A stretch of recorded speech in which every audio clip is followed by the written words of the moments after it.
अस्सलाम वालेकुम, आप देख रहे हैं समा। मैं हूं फराज अहमद। मैं हूं महक असलम। इंक्वायरी कमीशन की रिपोर्ट से मुताल्लिक आपको खबरें देंगे, लेकिन आगाज में आपको अहम खबर देते हैं कि सिंध में आज 2 माह बाद सख्त लॉकडाउन के बगैर जुम्मे के इज्तिमात होंगे। कारोबार भी बगैर किसी वक्फे के शाम 5 बजे तक जारी रहेगा। सिंध हुकूमत ने जुम्मतुल विदा और नमाज ईद से मुताल्लिक हिदायत जारी कर दी। इसी हवाले से मजीद बात कर लेते हैं अपने नुमाइंदे संजय साधवानी से। संजय, बताइएगा हिदायतनामे के अहम नुकात क्या हैं?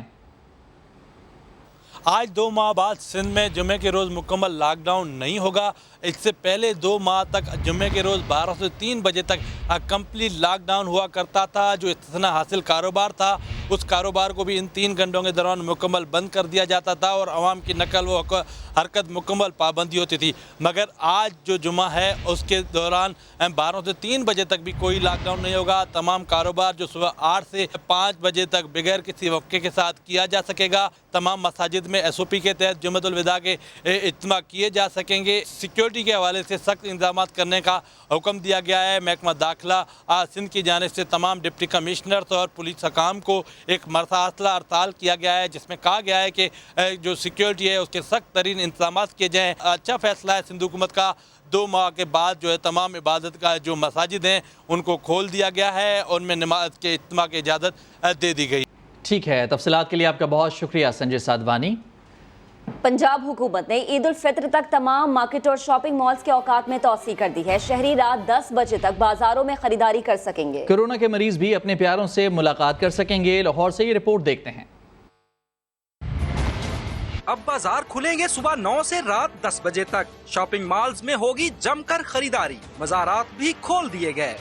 पंजाब काबीना की कोरोना कमेटी में बड़े फैसलों की मंजूरी दी गई। वजीर सनत और तजारत मियां असलम इकबाल कहते हैं, ताजर SOPs पर अमल करते हुए रात 10 बजे तक कारोबार जारी रख सकते हैं। ईद के मुबारक मौके पर कोरोना के मरीजों को अपने प्यारों से मुलाकात की इजाजत भी दी गई है। एक्सपो फील्ड अस्पताल में कोरोना के मरीज अहले खाना से 8 फीट के फासले पर बैठकर 30 मिनट तक मुलाकात कर सकेंगे। हुकूमत की जानब से दाता अली हजवेरी, बीबी पाक दामन और शाहरुख आलम समेत सूबा भर के मज़ारात को 24 घंटे ज़ायरीन के लिए खोलने का फैसला भी किया गया है।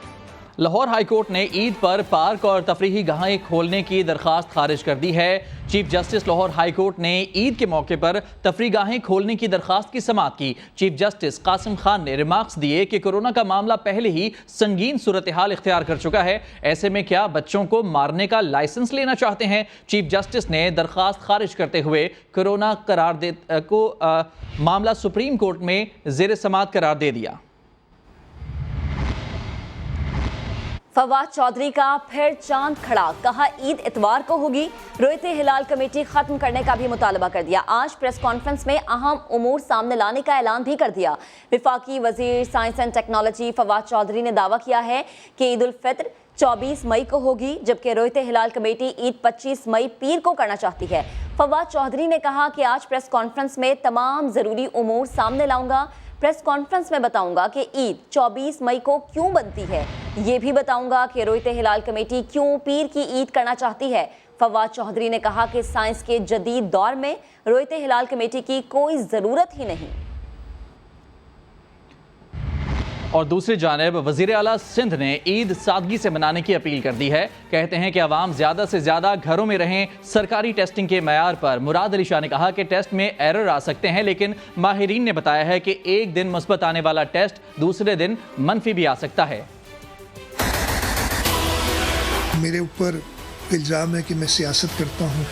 मैं बिल्कुल सियासत करता हूँ। मैं लोगों की जान बचाने के लिए सियासत करता हूँ। पहले दिन से मैं हकीकत पेश कर रहा हूँ। सरकारी अस्पताल से कराएं तो पॉजिटिव आता है, प्राइवेट से कराएं तो नेगेटिव आता है। क्या मुझे शौक है किसी को कोविड देने का, या दाव को शौक है?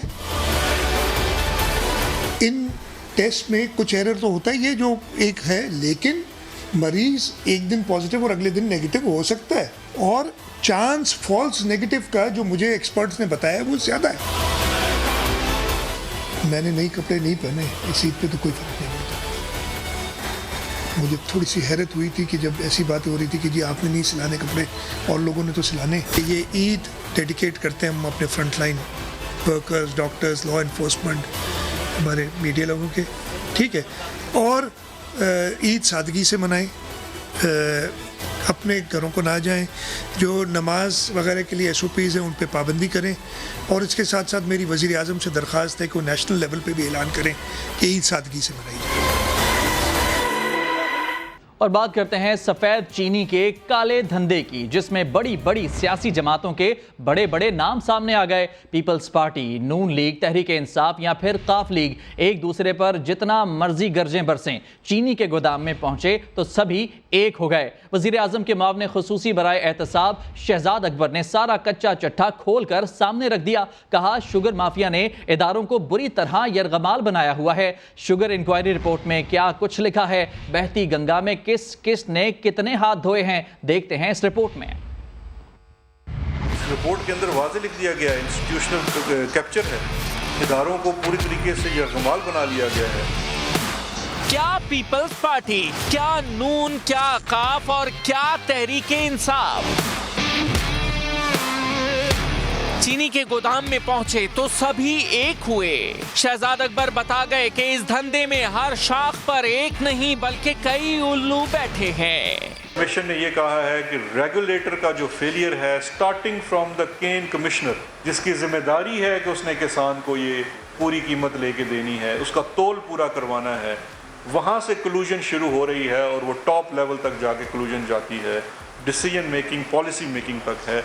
इस तमाम को ठीक करने की रिकमेंडेशंस की गई हैं मुख्तलिफ मदों में। उन्होंने बताया कि शहबाज शरीफ की मिल ने 5 अरब से ज्यादा का फ्रॉड किया। मोने सलाही ने भी बहती गंगा में खूब हाथ धोए, 97 करोड़ की हेरा फेरी कर डाली। जहांगीर तरीन और खुसरो बख्तियार के भाई भी पीछे न रहे। सिंध सरकार ने तो 4 अरब की सब्सिडी सिर्फ एक ही ओमनी ग्रुप को दे डाली। सब्सिडी के सवाल पर दामन बचा गए।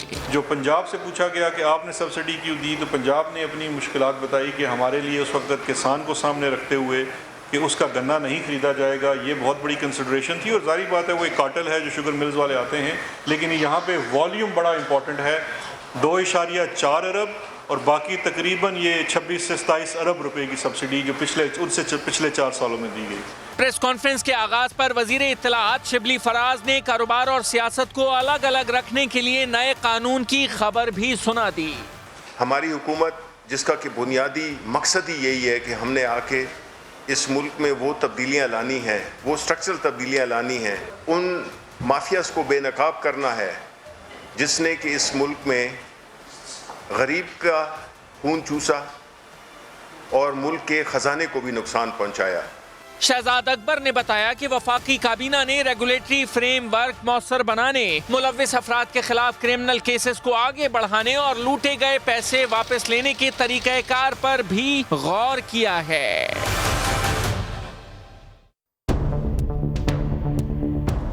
शुगर माफिया कैसे मुल्क को नुकसान पहुंचाता रहा, वाजिद जिया कमीशन पहली बार तमाम तफसीलात सामने ले आया। शुगर मिलर्स के जुराइम, किसानों को स्पोर्ट प्राइस से भी कम कीमत देते रहे, किसानों से कटौती के नाम पर 15 से 30% तक गन्ने के वजन में कटौती करते रहे, पैदावारी कीमत को जाली तौर पर बढ़ा चढ़ा कर दिखाते रहे। कमीशन की तहकीकात पर पता चला कि शुगर मिलर्स की बताई गई कीमत और कमीशन के हिसाब किताब में बड़ा फर्क है। 2017 में शुगर मिल्स ने अपनी कीमत 51 रुपए बताई, जबकि कमीशन के मुताबिक यह कीमत 38 रुपए थी। 2018 में शुगर मिल्स के 52 रुपए के बजाय असल लागत 40 रुपए, 2019 में भी असल कीमत शुगर मिल्स की 62 रुपए बताई गई कीमत से 16 रुपए भी कम थी। रिपोर्ट में ये बताया गया कि गन्ने की बाय प्रोडक्ट्स, बिगास और मोलिसिस की कीमतें भी मार्केट वैल्यू से कम बताकर मुनाफा बढ़ाया जाता है। उन्होंने बताया कि चीनी की कीमत में 1 रुपए इजाफे से मिलर्स 5 अरब रुपए कमाते हैं और इस साल 100 अरब का इजाफी मुनाफा कमाया गया। रिपोर्ट ये कहती है कि तमाम मिल मालिकान दिखाने के लिए अलग और कमाने के लिए अलग खाते रखते हैं। मुल्क की मजमूई ज़रई पैदावार का 25% गन्ना आखिर कहाँ गया, किसी को नहीं पता। ज्यादातर सेल्स बेनामी नौयत की है। रिपोर्ट ये भी बता रही है कि पिछले 5 सालों में 29 अरब सब्सिडी दी गई है। 2018 में 15 अरब विफाक और 4.9 अरब सिंध ने दिए, जबकि सिंध की तमाम सब्सिडी सिर्फ एक ओमनी ग्रुप को फायदा पहुंचाने को दी गई। पीटीआई दौरे हुकूमत में सिर्फ एक बार हुकूमत पंजाब ने 2.4 अरब की सब्सिडी दी। रिपोर्ट में अफगानिस्तान की तमाम एक्सपोर्ट में भी खौफनाक मसाइल सामने और इस पूरे तरीक़ेकार को असर-ए-नौ तब्दील करने की सिफारिश की गई है। चीनी बहरान की इंक्वायरी रिपोर्ट नाअहल लोगों ने बनाई है। जहांगीर तरीन फट पड़े। प्रोग्राम नदीम मलिक लाइव में जहांगीर तरीन ने कमीशन की रिपोर्ट को मुस्तरद करते हुए कहा कि रिपोर्ट में दूर दूर तक इंसाफ नजर नहीं आ रहा, रगड़े लगाने से कुछ नहीं होगा। कहा रिपोर्ट पर छलांगे मारी गई हैं, ये सिर्फ इल्जामात का परिंदा है। जहांगीर तरीन ने कहा कि वो तहरीक इंसाफ का हिस्सा थे और अब भी हैं। पार्टी के लिए सबसे बड़ी कुर्बानी पनामा केस में नाअहली थी। नवाज शरीफ के खिलाफ फैसले को बैलेंस करने के लिए उन्हें नाअहल करार दिया गया था। ये जो रिपोर्ट है जिस तरह से प्रेजेंट की गई है, ये एक नाइंसाफी, दूर दूर तक इंसाफ नजर नहीं आ रहा। दुनिया की तारीख में इस किस्म की अकाउंटिंग कोई नहीं करता। ये छलांगे हैं, इसमें कोई जब ये जाएगी ना रिपोर्ट उन लोगों के सामने जिन्होंने इसका एक एक लफ्ज देखना है, इसकी जांच पड़ताल करनी है, वहाँ पे ये रिपोर्ट स्टैंड नहीं कर सकती। सट्टा करते हैं ब्रोकर और मिडलमैन, जिनका ये कारोबार है, जो ये मिडलमैन है। अगर आप ना देते एक्सपोर्ट की इजाजत, अगर आप सब्सिडी ना देते तो हम जैसे लोग सब्सिडी लेते हैं ना। जिसने फैसला किया था ये पहले दिन के ये एक्सपोर्ट होना चाहिए, वो जाकर उनसे पूछें वो जस्टिफाइड था या नहीं जस्टिफाइड। जो इन्होंने फैसले किए वो उन्होंने खुद फैसले किए। इसकी इंक्वायरी जरूर करें आप, मगर तरीके से करें, सोच समझ के करें। ये एक परिंदा है कि जो रिपोर्ट है इल्जामात का। मैं अगर ECC में बैठा होता ना तो फिर मैं पार्ट एंड पार्सल होता। मैं इस किसी मीटिंग में नहीं बैठा हुआ। ECC ने फैसला किया ना, ECC के मेंबर से पूछे जाके आप। अहम सवालात भी उठ रहे हैं कि क्या उस्मान बुज़दार की छुट्टी का वक्त आ गया है? क्या शुगर कमीशन रिपोर्ट वसीम अकरम प्लस को माइनस कर देगी? शुगर कमीशन की रिपोर्ट ने कई सवालात खड़े कर दिए हैं। रिपोर्ट में वज़ीर आला पंजाब के किरदार पर भी तनकीद की गई। फेड सब्सिडी के मामले पर असद उमर का जवाब भी गैर तसल्ली बख्श करार दिया गया है। तफसीलात देखिए लाहौर से नुमाइंदे खुसूसी नईम अशरफ भट्ट की रिपोर्ट में। क्या प्लस माइनस होने वाले हैं? क्या शुगर कमीशन रिपोर्ट वसीम अकरम प्लस को माइनस कर देगी? कमीशन की रिपोर्ट में कहा गया है कि पंजाब हुकूमत की जानिब से दी गई सब्सिडी बिला जवाज थी। जो पंजाब से पूछा गया कि आपने सब्सिडी क्यों दी, तो पंजाब ने अपनी मुश्किलात बताई कि हमारे लिए उस वक्त किसान को सामने रखते हुए कि उसका गन्ना नहीं खरीदा जाएगा, ये बहुत बड़ी कंसिडरेशन थी। और जारी बात है वो एक कार्टेल है जो शुगर मिल्स वाले आते हैं, लेकिन जो पंजाब के ऊपर उन्होंने उस वक्त कहा कि आपने भी कॉस्ट ऑफ प्रोडक्शन नहीं इंडिपेंडेंटली असेस की। कमीशन की रिपोर्ट के मुताबिक उस्मान बुज़दार ने बताया कि सब्सिडी की इजाजत 29 दिसंबर को काबीना इजलास में दी गई, जबकि कमीशन की तहकीकात के मुताबिक ये इजाजत 6 दिसंबर को बुज़दार की सरबराही में काबीना में दी जा चुकी थी। इस पर उस्मान बुज़दार ने जवाब दिया कि उन्हें तो ऐसी कोई मीटिंग याद ही नहीं। रिपोर्ट में कहा गया है कि पंजाब हुकूमत सब्सिडी का फैसला विफाक का फैसला मिलने से पहले कर चुकी थी। पंजाब हुकूमत ने हिसाब किताब के बगैर पुराने नरखों पर सब्सिडी का फैसला किया। सवाल होने पर सेक्रेटरी फूड ने अपनी गलती का एतराफ किया। रिपोर्ट के मुताबिक वजीर आला पंजाब कहते हैं कि ये काबीना का मुश्तरका फैसला था, लेकिन 6 दिसंबर की मीटिंग के मिनट्स बुज़दार के बयान की तरदीद करते हैं। दूसरी जानिब चीनी की बरामद को कमीशन की रिपोर्ट में दुरुस्त करार दिया गया है। रिपोर्ट में कहा गया है कि बरामद की इजाजत के वक्त मुल्क को ज़र मुबादला की जरूरत थी और बज़ाहिर उस वक्त मुल्क में चीनी के वाफिर स्टॉक मौजूद थे। ताहम फ्रेट सब्सिडी के मामले पर असद उमर का जवाब कमीशन ने गैर तसल्ली बख्श करार दिया। और शुगर इंक्वायरी कमीशन की रिपोर्ट सामने आने के बाद मुस्लिम लीग काफ मुश्किल में पड़ गई है। चौधरी बरादरान कहते हैं कि उन्हें सियासी इंतकाम का निशाना बनाया जा रहा है। मोने सलाही ने कहा कि रहीम यार खान शुगर मिल से उनका बराह रास्त कोई ताल्लुक नहीं। नून लीगी रहनुमा मोहम्मद जुबैर ने कहा कि चीनी बहरान के असल जिम्मेदार वजीर आजम, काबीना और ECC हैं। कमीशन वजीर आजम और काबीना को बचाने के लिए बनाया गया। शुगर इंक्वायरी कमीशन की रिपोर्ट हुकूमती इत्तेहादी जमात मुस्लिम लीग काफ मुश्किल में आ गई। चौधरी बरादरान का शिकवा है कि उन्हें सियासी इंतकाम का निशाना बनाया जा रहा है। मोने सिलाई ने कहा कि रहीम यार खान शुगर मिल की इंतजामिया से उनका बराह रास्त कोई ताल्लुक नहीं, बिलवास्ता शेर है। मुस्लिम लीग नून के रहनुमा मोहम्मद जुबैर कहते हैं चीनी बहरान के असल जिम्मेदार वजीर आजम, उनकी काबीना और ECC है। एक्सपोर्ट जो अलाउ की गई वो फैसला सबसे ज्यादा खराब है। कभी भी 10 लाख टन एक्सपोर्ट अलाउ हो ही नहीं सकती जब तक आप माल बनाने के चक्कर में ना हो। सबसे बड़े मुजरिम तो वजीर आजम साहब हैं कि जब उनको पता चला कि वजीर आला ने सब्सिडी दे दी है तो आपने क्या किया। नून लीगी रहनुमा मोहम्मद जुबैर का कहना था कि कमीशन सिर्फ वजीर आजम और उनकी काबीना के गलत फैसलों को क्लीन चिट देने के लिए बनाया गया था। और मुस्लिम लीग नून के सदर शहबाज शरीफ ने चीनी इंक्वायरी कमीशन की रिपोर्ट को धोखा करार दे दिया। कहते हैं कार्रवाई वजीर आजम इमरान खान के खिलाफ होनी चाहिए।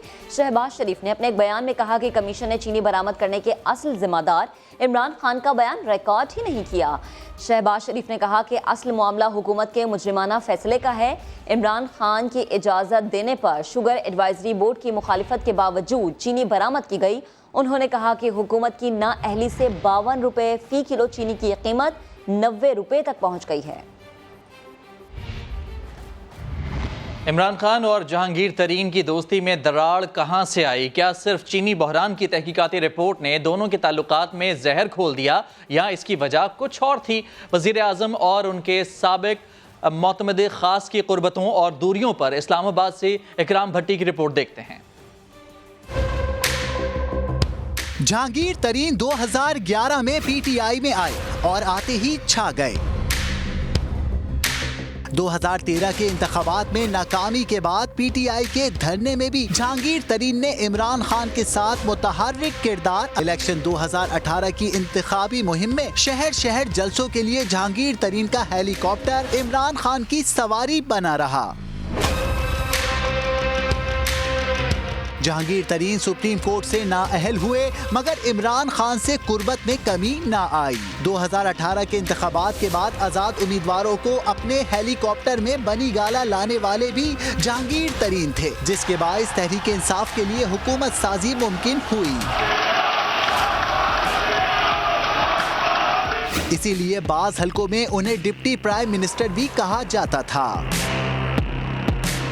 चीनी बहरान की तहकीकाती रिपोर्ट ने खान और तरीन की दोस्ती में वो जहर घोला कि दोनों की कुर्बतें दूरियों में बदल गईं। प्रोग्राम नदीम मलिक लाइफ में जहांगीर तरीन ने इसका एतराफ भी किया था। इमरान खान से आपका जो करीबी ताल्लुक था वो उसमें आज से रखना शुरू हो गया? बिल्कुल, जितना करीबी मेरा ताल्लुक उनसे था वैसा तो अब नहीं है, सच्ची बात है, मगर यह है कि मैं फिर भी खड़ा हूं उनके साथ। जहांगीर तरीन का कहना था कि इमरान खान और उनके दरमियान दूरियां बढ़ाने में वजीर आजम के प्रिंसिपल सेक्रेटरी आजम खान का किरदार है।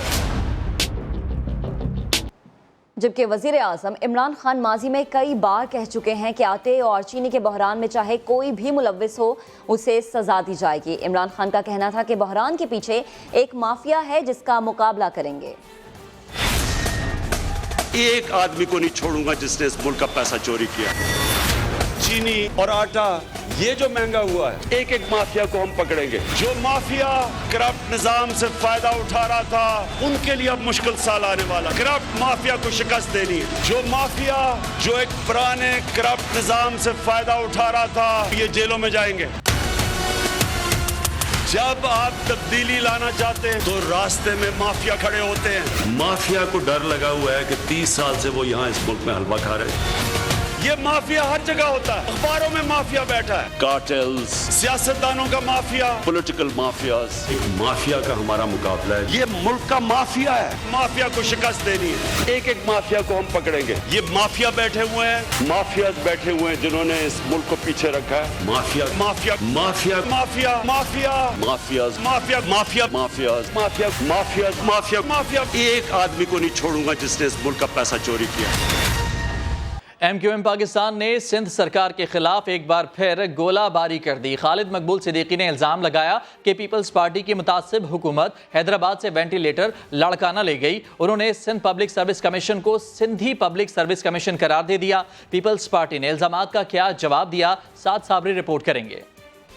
MQM पाकिस्तान पीपल्स पार्टी के खिलाफ फिर मैदान में आ गई। सिंध सरकार पर वेंटिलेटर्स हैदराबाद से लाड़काना ले जाने और कराची से वेंटिलेटर्स गायब करने का इल्जाम लगा दिया। पाकिस्तान पीपल्स पार्टी की मुतासिब हुकूमत 15 वेंटिलेटर हैदराबाद से उठाकर लाड़काना ले गई।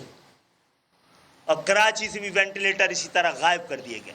एमक्यूएम ने सिंध पब्लिक सर्विस कमीशन को सिंधी पब्लिक सर्विस कमीशन करार दिया। सिंध पब्लिक सर्विस कमीशन जहां एक भी उर्दू बोलने वाला, पंजाबी बोलने वाला, पश्तो बोलने वाला मेंबर शामिल नहीं है। सिंध पब्लिक सर्विस कमीशन को, जिसे हमें सिंधी पब्लिक सर्विस कमीशन कहना चाहिए। बात वजीर आला सिंध तक पहुंची तो उन्होंने कहा नौकरियां देना उनका काम नहीं, जबकि वजीर इत्तलात नासिर शाह ने जवाब दिया कि खालिद मकबूल को रोजा लग रहा था। खालिद मकबूल सिद्दीकी साहब जो हैं वैसे तो बड़े काबिल एहतराम हैं, लेकिन ये बातें लगती हैं उनको रोज़ा ज़्यादा लग गया इसलिए इस तरह की बात कर रहे हैं। इसमें कोई हकीकत नहीं है और किसी ने उनको गलत बताया। हैदराबाद से वेंटिलेटर लाड़काना नहीं गए। हैदराबाद से कोई भी वेंटिलेटर लाड़काना नहीं गया। प्रेस कॉन्फ्रेंस में एमक्यूएम पाकिस्तान ने दोबारा मर्दमशुमारी समेत कराची के बिगड़े हालात का अदालत से अज खुद नोटिस लेने का मुतालबा कर दिया। कैमरामैन मोहम्मद आतिफ के साथ साबरी समा, कराची। खातीन सजने संवरने के लिए क्या क्या जतन कर रही हैं, शाहीन शहजादी बताएंगी। चेहरे का निखार और हार सिंगार,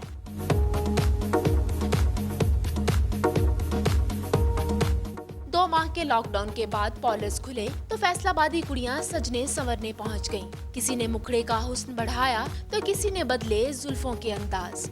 लॉकडाउन था, बहुत बुरा हाल था, हालात बुरे हो गए थे। ईद की शॉपिंग के साथ साथ अब फेस की लुकिंग भी तो चेंज करनी थी, इसलिए मैंने हेयर कलर करवाया है। पूरा माह लॉकडाउन रहा है और इसकी वजह से हमने कोई तैयारी नहीं की। जारी बात है ईद आई है तो ईद के लिए सजना संवरना तो है, तो इसलिए हम पार्लर में आए हैं, बहुत अच्छा काम कर रहे हैं। ब्यूटी सैलून्स में SOPs का भी रखा जा रहा है पूरा ख्याल। ये हमें बहुत खुशी हो रही है कि सैलून जो है ना ओपन हो रहे हैं और सर्विसेज के लिए दोबारा लोग आ रहे हैं, सेफ्टी के साथ सर्विसेज प्रोवाइड कर रहे हैं। हम ये नहीं चाहते कि ब्यूटी के बजाय वो यहाँ से कोई बीमारी लेके जाए। सैलून्स मालकान के मुताबिक सर्विसेज के चार्जेस भी नहीं बढ़ाए गए, जो खवातीन के लिए ईद के तोहफे से कम नहीं। ईद से कबल खवातीन अपने रंगो रूप पर खूब तवज्जो दे रही हैं ताकि ईद पर इनका निखार इनकी खुशियों को चार चांद लगा दे। कैमरामैन रिजवान साबरी के साथ शाहीन शहजादी, समा, फैसलाबाद।